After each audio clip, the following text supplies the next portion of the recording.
보통 한 절반 정도 자금이 준비가 되어 있으면 이제 그 매입하는 그 부동산을 담보로 대출 받아서 나머지를 이제 커버하는 강남 3구 정도면 빌딩 임대 수익률이 서울 같은 경우는 연간 토지 가치 상승이 최소, 그래서 건물 투자에 있어서는 임대 수익률보다는 그 토지 상승률이 굉장히, 빌딩 중개는 지금 16년 차 월세가 한 1,200만 원 나옵니다. 그러니까 27억에 사서 리모델링 빚 투자하고 취득세 어쩌고 그래서 33억 들였는데 지금 현재 한 59억의 가치가 지금 돼 있는 상태고. 구독, 좋아요 부탁드립니다. 네, 안녕하세요. 안녕하세요. 네, 혹시 간단하게 자기소개 한번 부탁드립니다. 네, 저는 DK 빌딩 연구소를 운영하고 있는 임동건이고요. 시중에는 제가 꼬마 빌딩 창시자로 이렇게 알려져 있습니다. 제 본업은 빌딩 중개, 그리고 요즘 저 워낙 빌딩 매물들 중에는 뭐 낡은 것들이 많다 보니까 리모델링 컨설팅을 같이 수행하고 있습니다.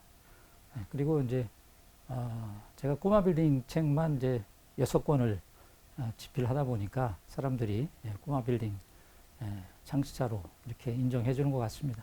어쨌든 뭐 반갑습니다. 50억 빌딩 정도를 살려면 얼마나 있어야 될까요? 예. 보통 이제 건물 투자를 하시게 되면 뭐 예를 들어 50억 투자를 한다 그러면 50억을 다 가지고 사는 분들은 거의 없을 겁니다. 보통 한 절반 정도 자금이 준비가 되어 있으면 이제 그 매입하는 그 부동산을 담보로 대출 받아서 나머지를 이제 커버하는 이제 이런 그 매입 방식이 이제 일반적인데, 보통 매매 가격의 한 절반 정도를 대출을 받을 수 있다, 이렇게 보시면 거의 맞는 것 같습니다. 그럼 그렇게 샀을 때 50억 빌딩 정도면 한 달 수익이 대충 얼마나 정도 나올까요? 예, 이제 요거는 이제 그 건물이 어디에 위치하고 있느냐에 따라서 많이 달라집니다. 예를 들어서 지금 현재 시점을 기준으로 볼 때 강남 3구 정도면 빌딩 임대 수익률이 한 2%만 넘으면 괜찮네? 이제 이렇게 얘기들 합니다. 아니 뭐 대출 이자율이 뭐 4% 후반 5%대인데 뭐 2% 가지고 뭐하러 그 투자하냐, 이렇게 생각하시는 분들도 많이 계시지만, 이제 그 빌딩이라는 것이 그 토지 가격 더하기 건물 가격의 합이니까 대개는 이제 낡은 건물 같은 경우는 이제 건물 가격을 이제 카운트 안 하고 토지 가격으로만 사거든요. 그럼 50평짜리다 그러면 뭐 평당 5천이다 그러면 25억 정도 이렇게 되는 거죠. 근데 이제 임대 수익률을, 건물 투자에서 임대 수익률만 보는 게 아니고 토지 상승률도 같이 봐야 되기 때문에, 서울 같은 경우는 연간 토지 가치 상승이 최소 5%에서 한 10% 정도는 올라갑니다. 뭐 최근 3년 동안에 서울 같은 경우는 뭐 A급지는 한 2배, B급지도 한 50% 정도 올랐거든요. 그래서 건물 투자에 있어서는 임대 수익률보다는 그 토지 상승률이 굉장히 중요하다고 볼 수가 있습니다. 그리고 이제 아까 뭐 월 소득, 임대 수입을 말씀하셨는데, 예를 들어서 이제 50억이다 그러면 이제 강남권인 경우 한 7, 800만 원, 그다음에 이제 그 강남 3구 제외한 나머지 서울 지역이다 그러면 한 1,000만 원 정도, 그다음에 이제 경기도 이제 수도권으로 가면 뭐 한 2, 300만 원, 그다음에 이제 지방 대도시나 뭐 소도시로 가면은 글쎄 한 1,500만 원 전후 아마 이 정도로 형성이 되어 있습니다. 제가 이제 그 빌딩 중개는 지금 16년 차 됐고요. 그다음에 한 10년 전부터 리모델링에 이제 그 관심을 기울이면서 이제 공사 현장마다 쫓아다니고 뭐 단가, 뭐 공사비, 뭐 여러 가지 이제 그 수많은 사례들을 제가 직접 경험하면서 이제 실력을 좀 키워 나갔고, 그다음에 이런 건물 사서 이만큼 비용을 들여가지고 이렇게 하니까 건물 가치가 이만큼 올라간다. 이런 것들을 이제 컨설팅 해오면서 이제 한 10여 년이 됐고, 공덕역에서 북쪽 아현동 쪽으로 가다 보면 오른쪽에 이제 서부지방법원이 있습니다. 서부지방법원을 끼고 안으로 한 약 300m 들어가면은 4층짜리 건물이 있는데 지금 1층과 2층은 새마을금고가 입주돼 있습니다. 근데 이 건물이 땅이 42평이야. 근데 2종 주거지역입니다.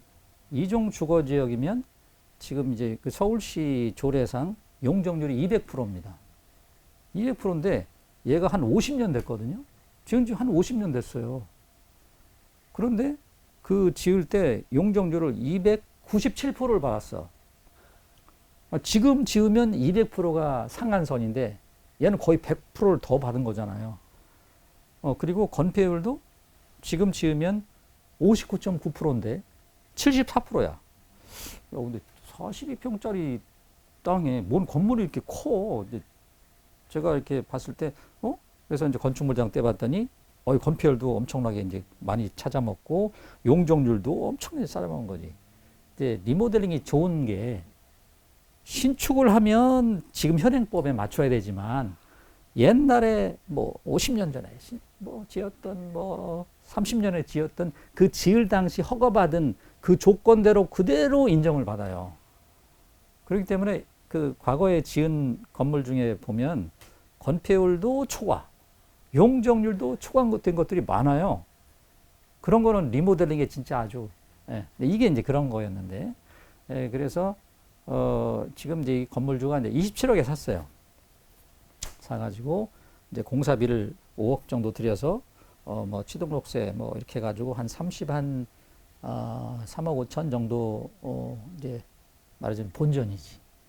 근데 이거를 이제 리모델링 후에 뭐 새마을금고 1, 2층 드리고 3, 4층은 이제 그 사무실로 이렇게 해서 월세가 한 1,200만 원 나옵니다. 그러면 요 공덕동이니까 강남구는 아니고 공덕동이면 이제 서울 시내 중간 정도 지역이잖아요. 그러면 임대 수익률, 빌딩 시장에서 통하는 임대 수익률이 이제 2.5%면은 괜찮네 이렇게 하는 수준이거든. 그러면 1,200만 원 곱하기 12 하면 연간 임대 소득 나누기 0.025 더하기 보증금 뭐 2억 이렇게 했더니 무려 59억이 나와. 그러니까 27억에 사서 리모델링 비 투자하고 취득세 어쩌고 그래서 33억 들였는데 지금 현재 한 59억의 가치가 지금 돼 있는 상태고 처분을 한다 그러면 그 정도 받을 수 있다라고 보고 매월 1,200 정도가 들어오니까 200만 원은 뭐 이리저리 뭐 세금이다 뭐 이렇게 나간다고 쳐도 월 1,000만 원 정도면 뭐 그냥 먹고 살만하죠. 그런 사례가 하나가 있었고, 그러니까 이곳은 그 50년이 넘은 건물이라고 해도 지금 현대 아주 잘 그 발달된 그 구조 안전 기술 덕분에 구조 보강을 철저히 하면서 그 입지에 맞게 올 근생으로 그 멋지게 엘리베이터 놓고 한 결과 뭐 금융회사도 들어오고 뭐 이렇게 해서 굉장히 성공한 사례다라고 이제 소개해 드릴 수가 있고, 또 하나는 9호선에 보면 이제 언주역이라고 있죠. 언주역. 거기 저 차병원 있는 그 사거리. 거기서 북쪽으로 가면 이제 학동역 있어요. 7호선 쪽으로. 그러면 이제 언주역에서 학동역 쪽으로 약 100m 정도 가면 도로변에 그 지금 이제 8층짜리 건물이 새 건물, 완전히 신축 건물처럼 이제 지금 들어서 있습니다. 이 건물이 그 전에는 논현동에는 보면은 이제 논현역부터 뭐 이렇게 쭉 보면 그 거리에 가구 전시장이 많았었어요. 과거에. 그렇잖아요. 근데 요즘은 뭐 빌트인이 워낙 많아져서 가구 회사들도 조금 별로 뭐 안 좋겠습니다만은 이제 뭐 80년대, 90년대 초반 일기 신도시 때만 해도 뭐 가구 뭐 시집장가 가고 그럴 때 뭐 가구 세팅 해야 되지. 우리가 또 이사 가면 또 뭐 가구 또 싹 교체해야지. 그래서 가구 산업이 굉장히 좋았는데 2000년대 들어서면서부터는 이제 빌트인으로 많이 대체가 되니까, 그러니까 가구 산업이 사양화되니까 지금 논현동 가구거리 가면 이제 몇 개 없어.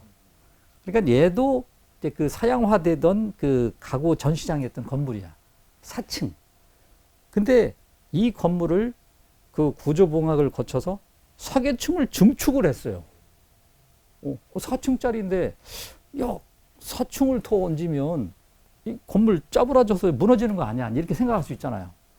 그런데 그만큼 구조보강을 철저히 하면서 그 다음에 증축되는 부분은 그 중량을 최소화시키는 거지. H빔이라든가 이런 그 튼튼하면서 중량이 덜 나가는 그런 소재로 이제 층층 올리고, 계단도 철제 계단으로 해서 철근 콘크리트로 해가지고 하는 중량을 좀 줄이고, 이런 그 최신 공법을 이용해서 좀 8층짜리 뭐 완전 뭐 현대 첨단 빌딩으로 재탄생되기도 했습니다. 한번 총 정리해 준다 생각하시고 과정을 한 번씩 이야기해 예. 주실 수 있으실까요? 예. 우리가 이제 부동산 투자다 그러면 이제 뭐니 뭐니 해도 아파트죠. 예를 들어서 결혼을 해서 처음에 이제 신혼집은 서울에 이제 요지에 접근하기는 좀 금수저 아닌 이상 좀 어려우니까 출퇴근이 가능한 수도권으로 가지 않습니까? 예, 수도권에서 뭐 소형 아파트, 뭐 예를 들어서 뭐 14평대, 17평대부터 시작을 해. 그러면 이제 뭐 맞벌이 해서 열심히 해서 한 3, 4년 모아서 그다음에 이제 그 서울 변두리 정도로 이렇게 또 비슷한 평수로 이렇게 들어오고, 그다음에 뭐 자꾸 이제 이렇게 이제 핵심지로 이게 들어오잖아요. 그래서 우리가 평생 동안 좋은 지역에 조금 더 넉넉한 평수로 가고자 하는 것이 이제 평생의 목표잖아요. 그러다 보니까 우리가 아파트 투자는 굉장히 편하고 익숙해요. 그리고 이제 아파트 같은 경우는 그 시공사들이 모든 건축법적인 그 제한 사항이라든가 리스크라든가 뭐 용적률, 건폐율, 뭐 일조권 사선 제한 이런 것들을 다 대처한 상태에서 건축된 결과물이기 때문에 우리가 아파트 투자를 할 때는 내가 얼마를 갖고 있어. 뭐 애들 교육도 생각을 해야 되니까 나는 목동으로 갈 거야. 뭐 아니면 중계동으로 갈 거야. 뭐 좀 여유가 있으면 대치동으로 갈 거야. 그러면 이제 내 자본과 세를 뭐 예를 들어 구한다든가 아니면 매입을 한다든가 이럴 때 뭐 국민은행 시세표만 보면 뭐 그 실제 그 시세하고 거의 같잖아요. 너무나 선택하기가 쉬워요. 반면에 이제 나 건물 투자를 하고 싶어. 나 조금 이제 돈 많이 성공해서 돈 좀 벌었고 아파트는 있지만 내가 따로 건물을 사고 싶다. 그러면 건물도 아파트와 똑같겠거니 생각을 하고, 내가 뭐 예를 들어 10억 있어. 그러면 레버리지 일으켜서 20억짜리 살 거야. 그럼 서울에 알아보니까 20억짜리는 그래 서울 변두리 정도면 살 수 있겠네. 이렇게 생각을 하고 자기 생각대로 이제 건물을 이제 고르는 거죠. 그러다가 괜찮은 것 같아 해서 샀어. 근데 나중에 이제 그 낡아서 이거를 건물을 이제 철거를 하고 새로 건물을 지으려고 했더니 그 옆에 보니까 뭐 4층, 5층 올라갔는데 나는 3층밖에 못 올라간대. 이런 일이 있습니다. 이게 왜 그러냐면 꼬마 빌딩 예를 들어서 뭐 대지 30평부터 한 100평 전후 이 정도 사이즈가 일반적으로 꼬마 빌딩이 들어설 수 있는 그 대지 사이즈인데, 이 꼬마 빌딩이 들어서 있는 곳은 거의 다 주거 지역입니다. 용도 지역이 뭐 1종 일반 주거 지역, 2종 일반 주거 지역, 아니면 3종 일반 주거 지역이거든요. 그러면 이런 그 주거 지역에는 좀 내 땅이 있으면 그 정북쪽으로 북쪽에 있는 집에 거주하는 분들을 위해서 해가 떴을 때 동짓날 2시간 이상 햇볕을 쬐일 수 있도록 보장을 해줘야 돼요. 그게 이제 일조권 사선 제한이라는 제한인데, 이제 그거를 반드시 지키면서 내 집을 지어야 되거든요. 그래서 이 땅 모양이라든가 그 다음에 도로가 어디에 접해 있는지 이런 부분이 매우 중요합니다. 그래서 그걸 그 일조권 사선 제한도 알아야 되고 용적률도 알아야 되고 건폐율도 알아야 되고 도로법, 도로가 좁은 도로에 붙어 있으면 2m 도로에 붙어 있으면 나중에 신축을 하게 되면 3m를 확보해야 되기 때문에 내 땅에서 1m 후퇴로 해서 땅을 뭐 3평에서 5평을 도로로 떼어주고 남은 땅에서 그걸 가지고 이제 올려야 되거든요. 그래서 이 꼬마 빌딩 투자는 미리 투자자가 반드시 알아야 될 그 필수 지식을 장착을 하셔야 됩니다. 그 부분이 굉장히 중요합니다. 그래서 그에 대한 답은 뭐 제가 책 장사하는 것 같습니다만은 이번에 출간한 그 꼬마 빌딩 레벨업 재테크 그 속에 이 꼬마 빌딩 투자할 때 반드시 여러분들이 아셔야 될 필수 지식들을 아주 상세하게 사진 자료와 함께 실어놨으니까 그 미리미리 그런 거 습득하시는 게 좋고요. 그런 지식을 습득한 상태에서 건물을 살펴보고 그럴 때는 이제 뭐 입지 분석 당연히 해야 되고, 내가 또 너무 비싸게 사면 또 안 되니까 이제 시세 파악 같은 거는 밸류맵이라든가 이런 그 사이트 이제 도움을 받아서 거래 시세 같은 것도 좀 체크를 해보고, 그래서 최소한 비싸진 않게 사야 되는 것이고, 그 다음에 건물이 좀 낡았으면 또 리모델링해서 가치를 획기적으로 또 올려야 되니까 이제 그런 부분 리모델링에 대한 그 고려도 하셔야 되고, 그 다음에 이제 주거래 은행에 내가 이제 그 딱 지목한 이제 물건이 있으면 이게 매매 가격이 얼마고 뭐 보증금 얼마, 월세가 얼마 이렇게 나온다 그러면 그거를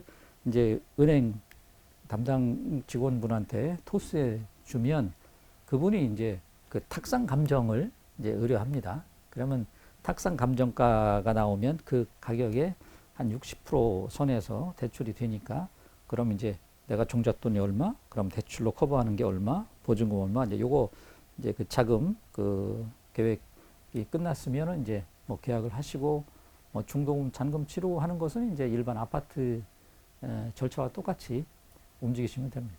책 소개 한번 부탁드립니다. 네. 이번에 이제 출간한 책 제목은 꼬마 빌딩 레벨업 재테크라는 책인데요. 꼬마 빌딩 제목을 단 이제 6번째 책입니다. 어쩌다 보니까 제발 꼬마 빌딩 빼고 중소형 빌딩으로 좀 했으면 좋겠는데, 출판사에서는 아유 뭐 대표님은 또 임동군 하면 꼬마 빌딩인데 그냥 계속 꼬마 빌딩으로 갑시다. 그래서 할 수 없이 이번에도 꼬마 빌딩이라는 제목을 붙여서 출간을 했는데, 이 책은 리모델링 교과서라고 할 수가 있습니다. 그래서 여러분들이 투자를 하실 때 건물 시장에 나와 보면 거의 뭐 준공들이 30년 넘은 건물들이 거의 70%입니다.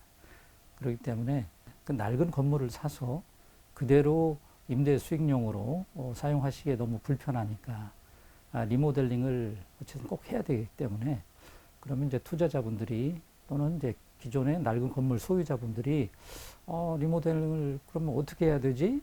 여기에 착안해서 처음과 끝까지 리모델링에 관한 모든 것을 실었습니다.